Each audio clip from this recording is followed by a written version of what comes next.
today, almost a third of students drop out of high school. A third.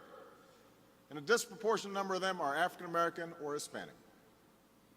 Quite a lot of people in the UK feel that your determination as a country to continue to push for the extradition of computer hacker and Asperger's sufferer Gary McKinnon is disproportionate and somewhat... These 4 states have also lost a disproportionate amount of jobs in construction or manufacturing or both, way above the national levels. We know that women continue to be disproportionately represented in low-wage professions, which means that something like an increase in the federal minimum wage is going to have a disproportionate impact on them. That in particular will help the disproportionate number of women who are in lower wage jobs.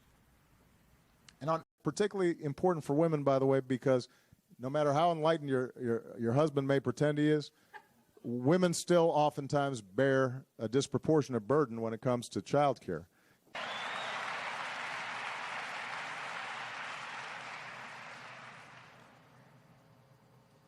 That's disproportionate to the price that should be paid.